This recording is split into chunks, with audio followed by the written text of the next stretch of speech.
LH 사태와 관련해 가지고는 여러 가지 쟁점이 있는데 공직자들의 부패 내지는 공직자 윤리에 관한 쟁점도 있고요. 또 투기와의 전쟁 이런 관점도 있고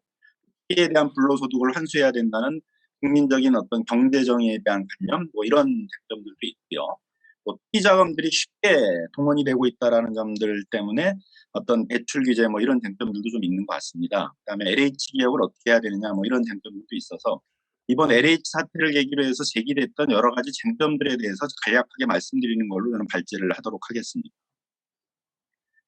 먼저 이제 LH 사태와 관련된 이제 공직자 부패 내지는 윤리의 문제인데요.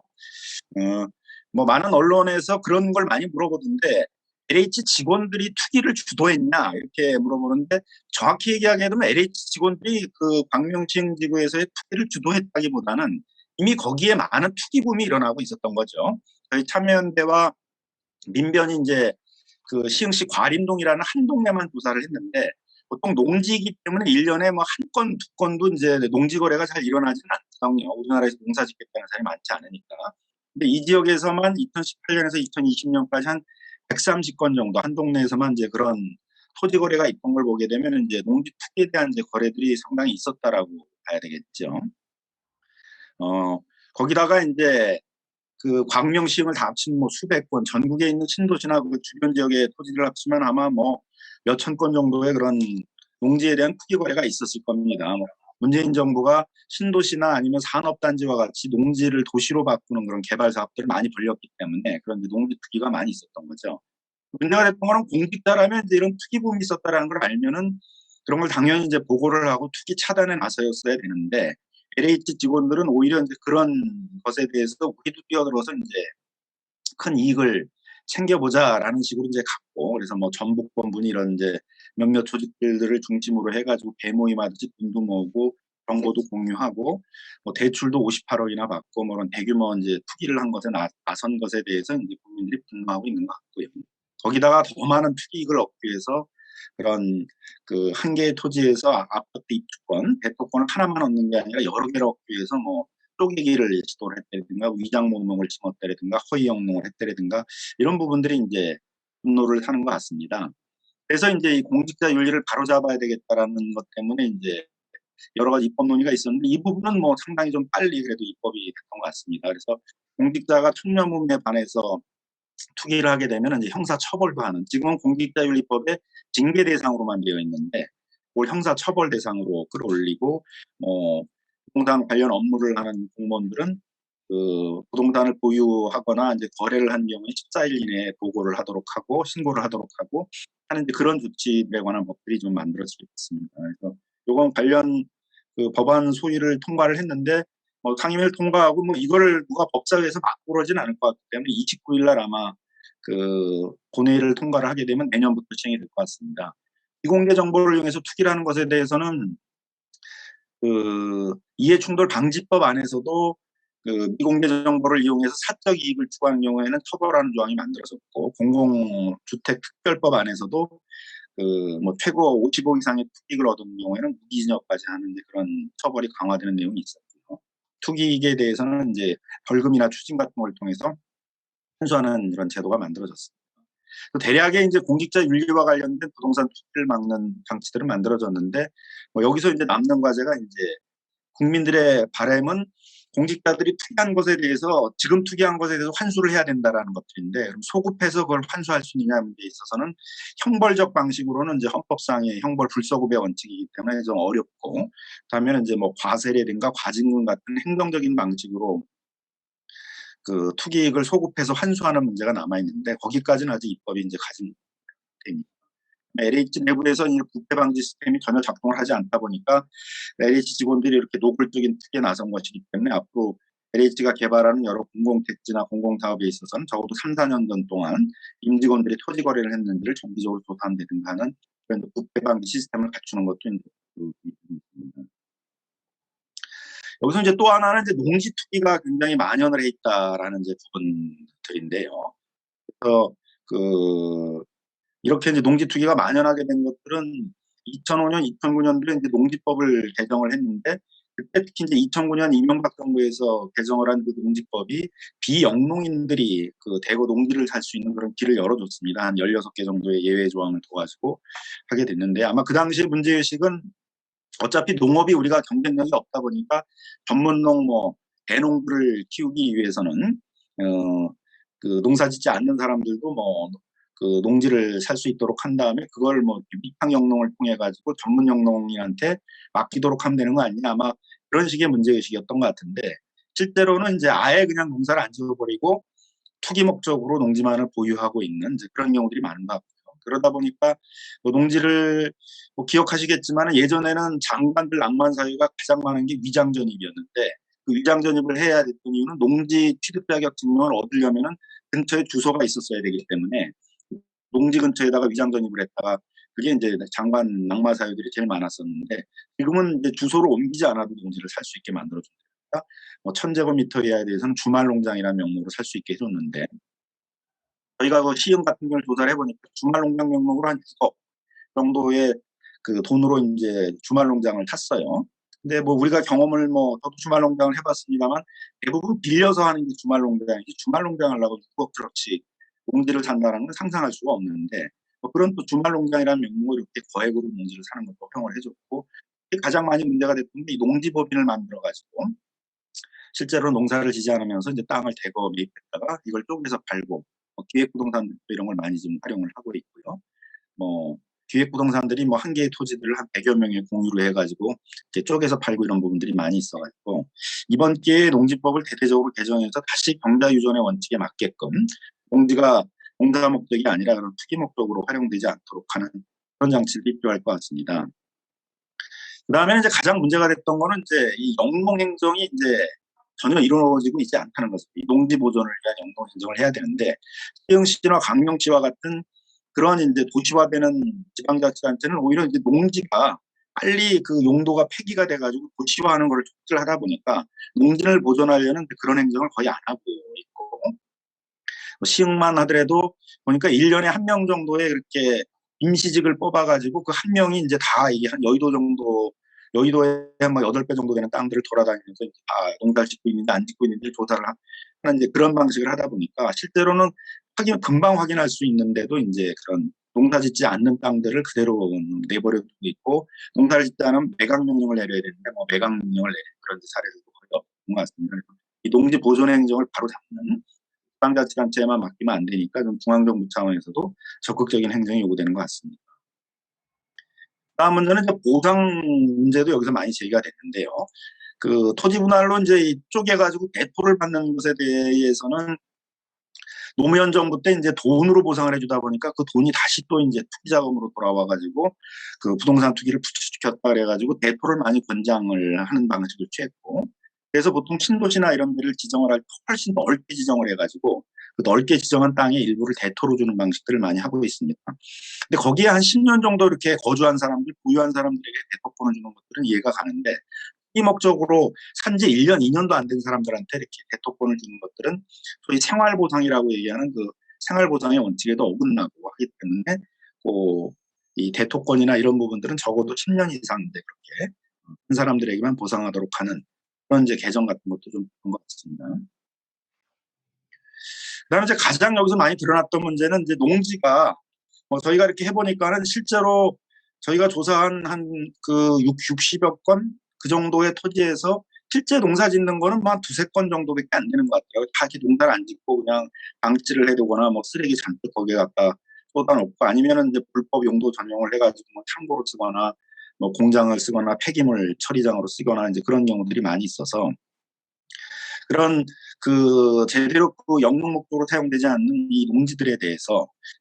이 유유 토지들에 대해서 과세나 이런 것들을 통해 가지고 토지의 생산성을 좀 높이는 그런 작업이 필요하다는 것도 이제 드러난 것 같습니다.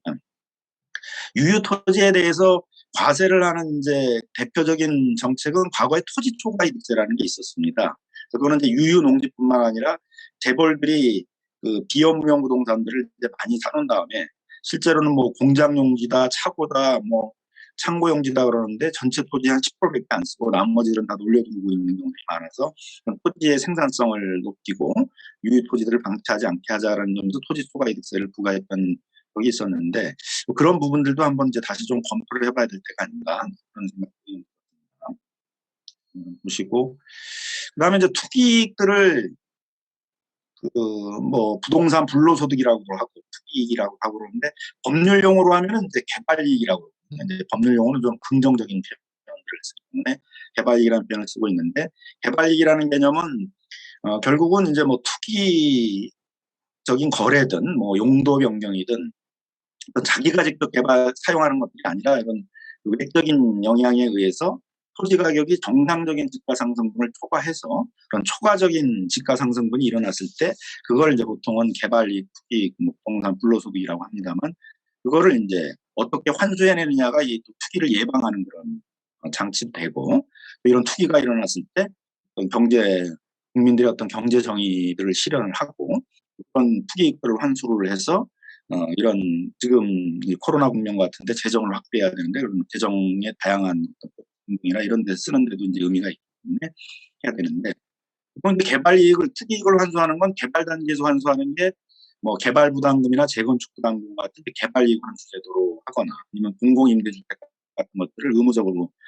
해서 그거를 공공이 환수하거나 하는 이런 대물적 방식으로 개발 단계에서 환수를 하고 있고요. 보유 단계에서 이제 개발 이익을 환수하던 게 토지 초과 이득세입니다. 지금은 이제 그 토지 초과 이득세가 없어지고 그거에 이제 일부 기능들을 담당하고 있는 게 종합부동산세에서 종합합산 토지분 종합부동산세, 별도 합산 토지분 이제 종합부동세 같은 그런 역할을 하고 있습니다. 처분 단계에서는 이제 양도소득세가 최종적으로는 그런 그 개발이익들, 투기이익들을 환수하는 그런 장치가 될 겁니다. 이 최종적인 양도소득세에서는 그동안 거뒀던 개발이득금, 뭐 초과이득세와 같은 를 공제를 해주도록 되어 있습니다. 보유 단계에서 투기이익들을 이제 환수를 해야 되는데, 뭐 저희들 생각은 그 보유 단계에서 이 개발이익들을 환수하지 않고 그걸 나중에 처분 단계에서 양도소득세로 환수한다는 거는 이제 대부분 조세회피들이 많이 일어나게 되고 또 양도소득세에 대해서는 대부분 이제 부동산 뭐 거래나 이런 거를 경직시킨다 그래서 부정적인 입장들이 좀 많아서 어느 정도는 보유 단계에서 이 부동산 불로소득 그런 이익을 환수하는 장치들이 이제 필요하다 이렇게 이제 보여지고요. 그래서 저희는 이제 일환으로는 특히 유유 토지들에 대해서 이 심상정의원실 뭐 이런 데서 조사한 바에 의하면은 재벌들 대기업들의 그 비업무용 부동산도 많이 늘어나는 것 같습니다. 얼마 전까지 그 민주노총에서 그 재벌 사내유보금 환수를 하자 이런 운동을 벌였는데 그 재벌 사내유보금이라는 게 현금으로 있는 게 아니라 대부분 이런 부동산이나 이런 걸로 있거든요. 그래서 이 비업무용 부동산들에 대한 과세를 통해 가지고 그런 그 과도한 재벌들의 사내유보금을 환수하자 뭐 그런 이제 운동들도 있었습니다만 그런 비업무용 부동산 또 이런 농사를 짓지 않고 투기 목적으로 보유하고 있는 그런 유휴농지 이런 부분들에 대해서 세를 하는데 첫 번째는 뭐 토지 초과 이익세 같은 것들을 부과를 해서 하는 방식도 하나 있겠고요. 또 하나는 이제 지금 종합부동산세에 있는 종합합산 이제 토지분 종합부동산세가 지금 유휴농지에 대해서 공시지가 5억 이상의 유휴농지에 대해서 부과하는 그런 성격의 이제 종합부동산세고요. 별도합산 토지분 종합부동산세가 공시지가가 80억을 초과하는 그런 사고, 공장, 뭐 물류센터 이런 거에 어떤 부속 토지인데 실제 사용하는 것보다 굉장히 과도하게 토지들을 갖고 있을 때 거기에 부과하는 종합부동산세 그런 것들을 통해 가지고 적극적으로 환수할 필요가 있다는 거죠. 실제로 종합부동산세 논의에 있어서는 그동안 이제 다주택자들이 갖고 있는 주택에 대해서 종합부동산세를 이제 강화하자라는 논의가 많이 있고 여기에서 주로 뭐 세금 폭탄론들이 나오고 있고 작년에 공시가격이 많이 올라가지고 올해 이제 공시가격이 전체적으로 한 19% 이렇게 오르다 보니까 그걸 갖고도 이제 논란이 많습니다만은 실제 다주택 부탁드리겠습니다. 예. 그래서 실제로는 이제 이 재정 충당적 기능은 요 다주택자에 대한 것에 의한 것보다는 요 별도합산 토지과세가 중요한 부분이기 때문에 이 부분들을 적극적으로 하는 게 필요할 것 같습니다. 나머지 건 한번 쭉 봐주시면 될 것 같고요. 그 다음에는 이제 토지분 개념에 대해서 개발기관수에 대해서는 이제 항상 위헌이다 시비가 많았는데, 그래서 토지공 개념을 도입해야 된다는 얘기가 있습니다만, 우리 헌법재판소는 이미 계속 여러 차례에 대해서 우리 헌법 자체가 토지공 개념에 입각해 있다, 이렇게 이제 판단을 하고 있는 거죠. 그래서 저는 토지공 개념을 도입하기 위해서 개헌을 해야 된다라는 주장들이 좀 있습니다만은, 약간 좀 이게 잘못 악용될 수 있는 측면들은, 우리 헌법재판소는 현재도 토지공 개념에 우리 헌법이 되어 있다라고 하고 있는데, 토지 공개념을 도입해야만 이제 그 헌법을 개정해야만 토지 공개념을 도입할 수 있다라고 얘기한다면은, 이제 아직 왜 개헌도 안 되는데 토지 공개념을 주장하냐, 이제 이런 또 역으로의 공격을 많이 받고 있기 때문에, 우리 헌법 자체가 그런 토지 공개념이 바뀌었다는 것들을 좀 명확히 할 필요가 있겠다라고 생각이 들고, 토지 초과이득세나 이런 데 있어서도 이게 위헌으로 없어진 것들이 아니라 실현이득에 대한 과세라는 것들은 다 합헌 결정을 받는 거고, 그리고 실제로는 이제 여러 가지 헌법 불합치 결정이 났던 것들은 다 이렇게 보완을 해가지고 94년부터 98년까지는 합헌적으로 운영이 됐고, 다만 이제 김대중 정부에서 부동산 경기 활성화를 해서 해제했다는 그런 것들을 좀 알아두고, 또 하나는 이제 여기서 드러난 게 투기 자금들이 굉장히 쉽게 은행이나 이런 데서 쉽게 대출을 해줘가지고 투기 자금들이 많이 동원된다, 이제 이런 겁니다. 보통은 이제 세계적으로는 2008년 금융위기 이후에 이제 미국을 비롯해서 유럽 국가들에 있어서는 이 가계부채 문제를 해결하기 위해서 소득 대비, 상환 능력은 소득 능력이기 때문에 소득 대비 과도한 대출을 막기 위해서 DSR 규제라는 것들을 철저히 했고, 그래서 DSR 40%라는 어떤 보편적인 기준을 잡았는데요. 그래서 미국 같은 경우에 있어서는 2007년에서 2018년 사이에 가계부채가 23%나 축소가 됐습니다. 근데 같은 시기에 한국이 가계부채가 25%가 증가했고, 작년에 120조나 가계부채가 이제 대거 증가를 했습니다만, 바로 이제 이런 DSR과 같은 금융의 기본 원리를 제대로 이제 지키지 못했기 때문에, 이번 투기 사건도 저희가 조사를 해보니까 굉장히 과도한 가계 대출들이 있고, 그리고 저희가 또 시중은행들이 DSR을 지키느냐, 이제 이것들을 조사를 해보니까 대부분 시중은행도 절반 정도밖에 지키고 있는 상황이었고, 지방은행 같은 경우는 한 40%도 안 지키는 그런 이제 상황이었다는 것도 드러났습니다. 그래서 그런 부동산으로 과잉 자금들이 몰리지 않도록 대출 규제를 철저히 하는 것들이 필요하다. LHH 문제가 나오고 있습니다만, LH는 공공임대 공급이라든가 도시 영세민의 주거환경 개선이라든가 슬럼화되는 도심의 공공재개발인가 이런 고유 목적 사업이 있는데,